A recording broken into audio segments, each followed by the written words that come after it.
Hello guys and welcome to my new video, and this is going to be my summary of how Restoration Shaman feels in Dragonflight Alpha. Now, I've been testing Shaman in the last couple of days in terms of doing the dungeons, messing around with different talent builds, and just trying to see whether I could main a Resto Shaman in the next expansion. So this is going to be a format that I use for the next couple of healers, and let me know what healer I should test next. I would do Mythic Plus Dungeon, or I do a dungeon in general. I would record this, upload this on YouTube, and at the end of my testing I would make this video, state of this class. And today we're looking at Restoration Shaman. Let's go and have a look at the possible talent build. And what you see right now is the Wowhead talent calculators, and I have to use this because it assumes you're level 70. I'm not level 70 on Alpha, so I kind of showcase possible builds that could be emerging. Keep in mind, guys, this is a build that I kind of thought would be interesting in raid situations. It'll probably be referred to as the Riptide build because you have so many different things that buff your Riptide.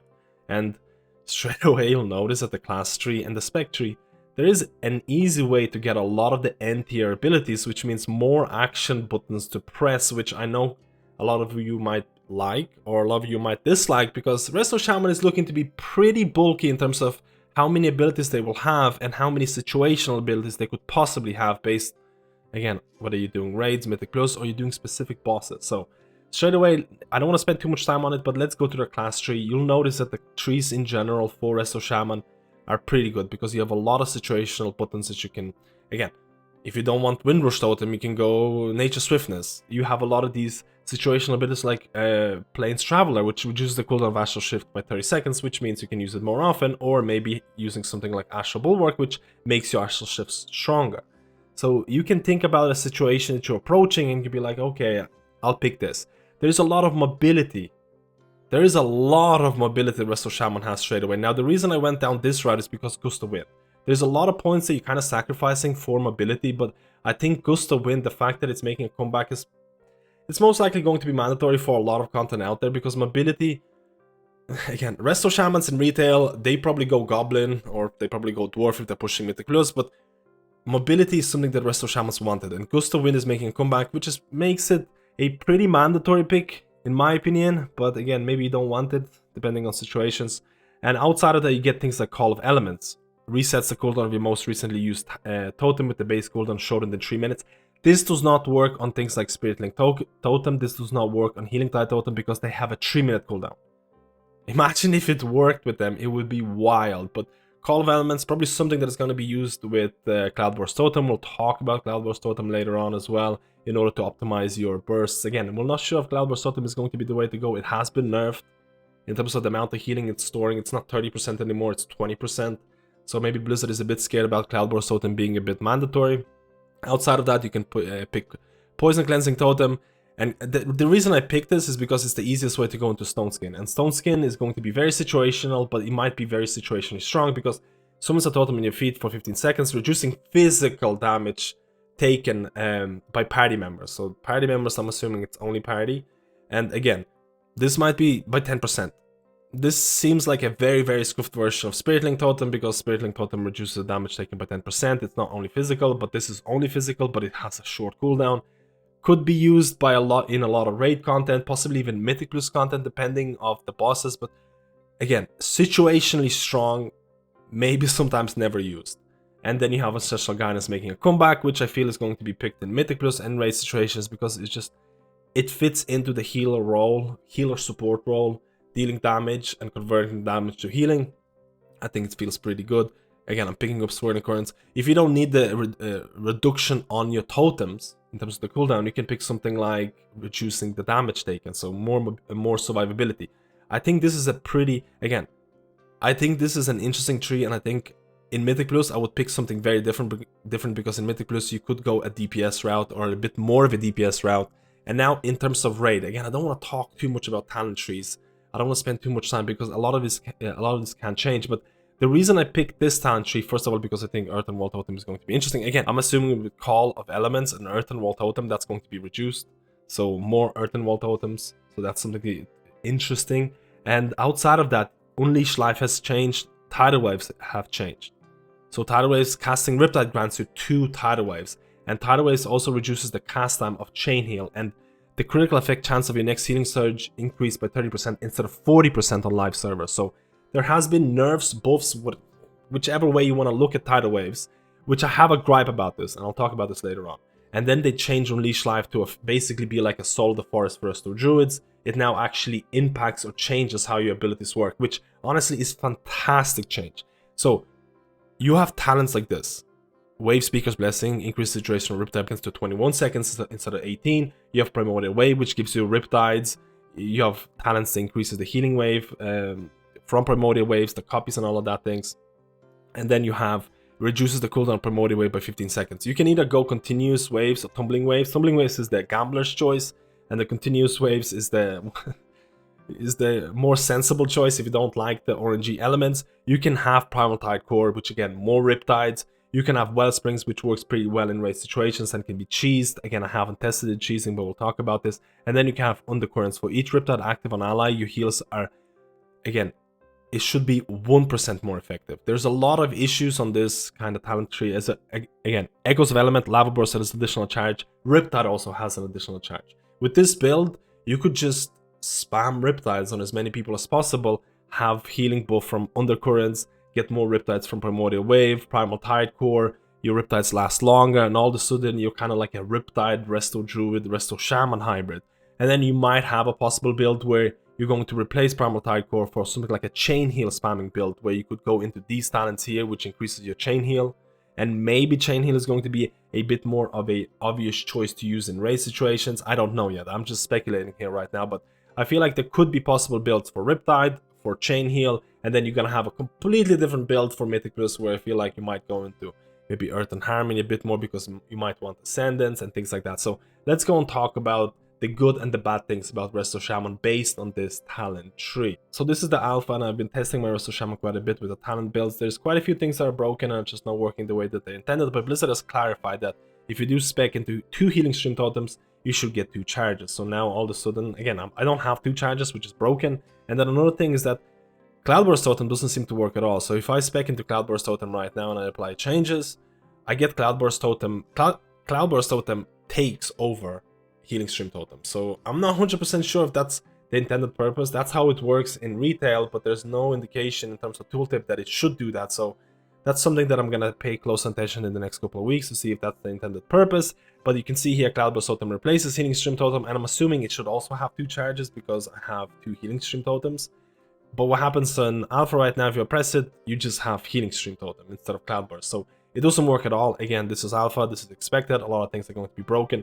But what I wanted to talk about the fact that you're getting Primordial Wave and Wellsprings back in Dragonflight Alpha, which are 2 of the abilities that are very cheesable. And I've been testing some of them and I'm trying to replicate, let's say, the behavior that they have on retail. So if I spec into, let's spec into Wellsprings and Primordial Wave. So on live servers, if you're a veteran Resto Shaman, you're probably fully aware of the fact of how it interacts with Unleash Life. So the healing copies from Primordial Wave or Healing Wave copies are also getting buffed by Unleash Life. If you use it in the correct way, you can also go into Cloudburst, and it seems to work in Alpha as well. I'm not sure if this is going to be fixed because it is viewed as a bug, maybe it is, but if you use, for example, Primordial Wave and then you go Unleash Life and then you use Healing Wave, and the Healing Wave copies are also going to be impacted by Unleash Life. They're buff from Unleash Life, and it's buffed by 35%. And this is pretty good if you want to optimize Primordial Wave in retail, and this is probably going to be pretty good if you want to optimize Primordial Wave with Unleash Life, especially in raid situations. Now, there's another bug.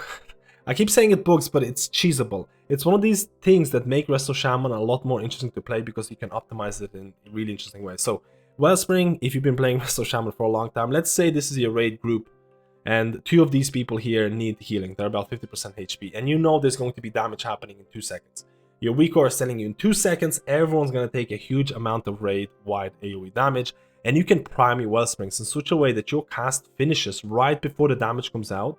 So let's say you cast your Wellsprings, Wellsprings finishes, damage goes out, Wellsprings during the travel time are going to heal for a lot more, and that healing is going to go into your Cloudburst.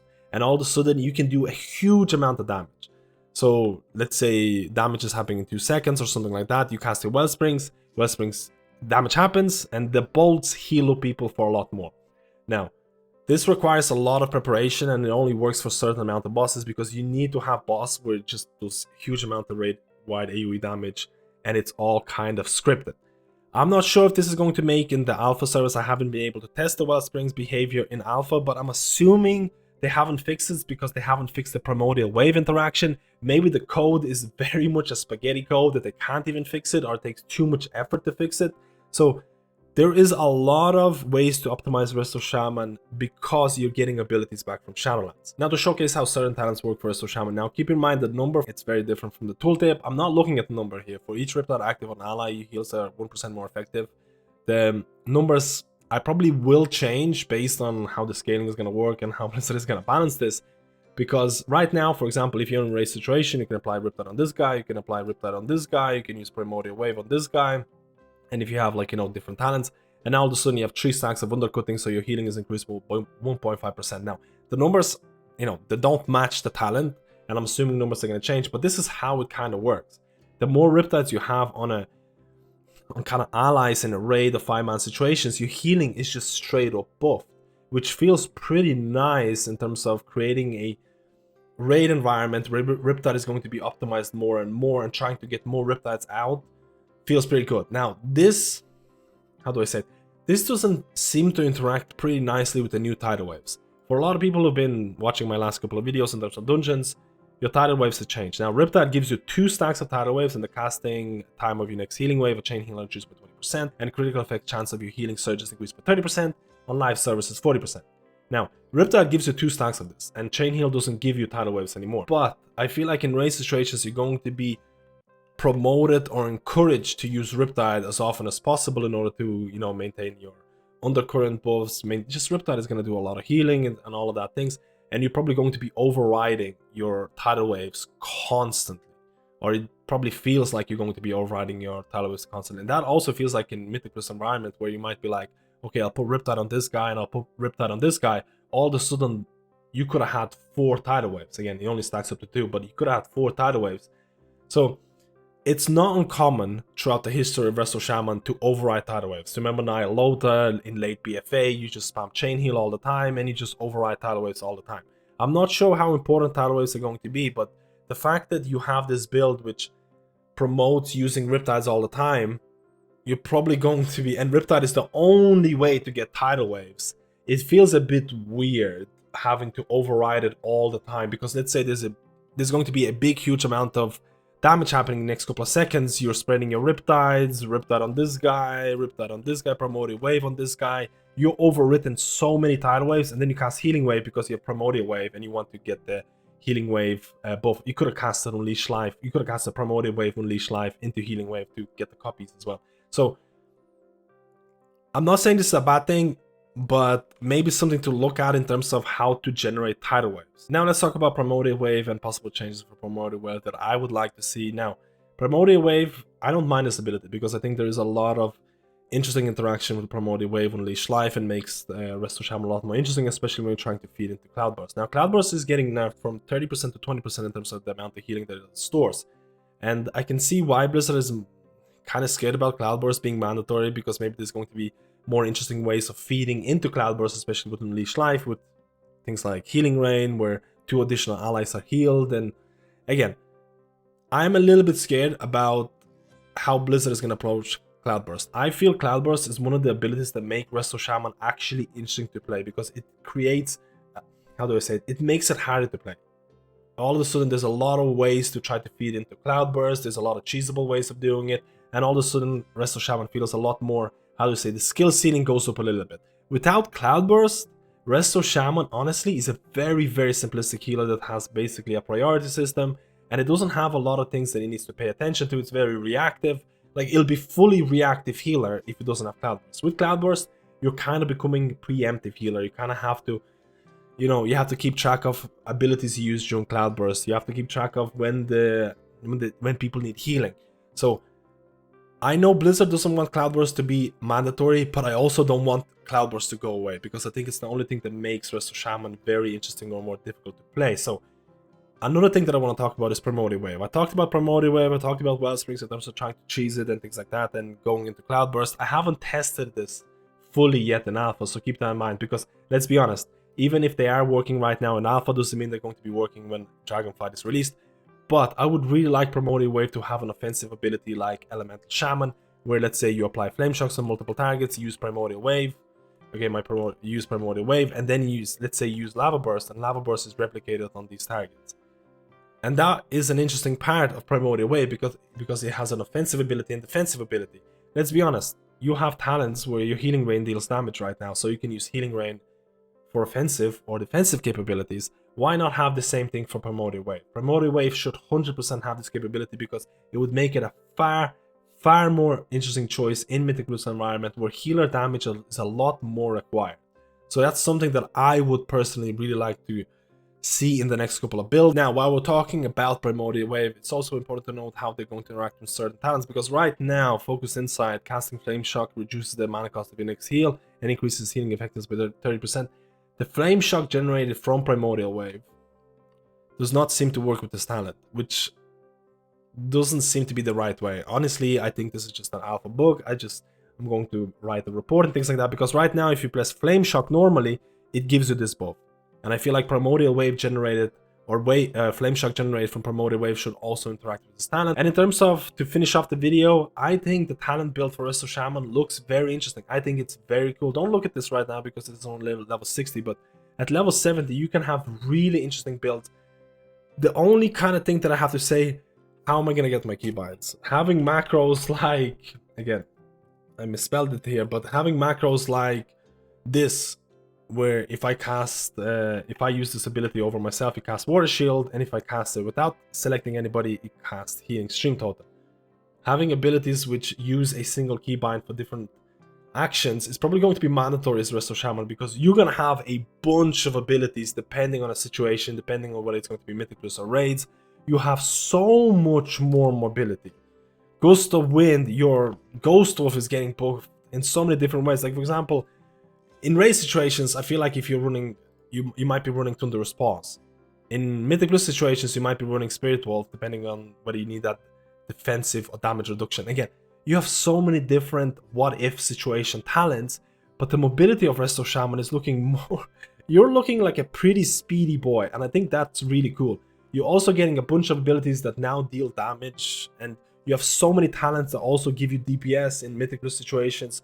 You have so many different builds that could emerge. I honestly think if you're a Resto Shaman main in Shadowlands and you're looking to play a new, or if you're playing a healer in Shadowlands, I think Resto Shaman is looking really nice in these early stages. We'll have to see how it turns out later on in terms of some of the abilities. Are they going to be changed? Are they going to be less cheesable? But I think Resto Shaman, it's a pretty prime candidate for me to play Resto Shaman in the next expansion. Now, I need to check out Evoker, so that's going to be my next video. But if you enjoyed this video, please like and subscribe. This really helps me to continue with Dragonflight Alpha information, things like that. And let me know what healer I should try out next. Thank you guys, and I'll see you in my next video.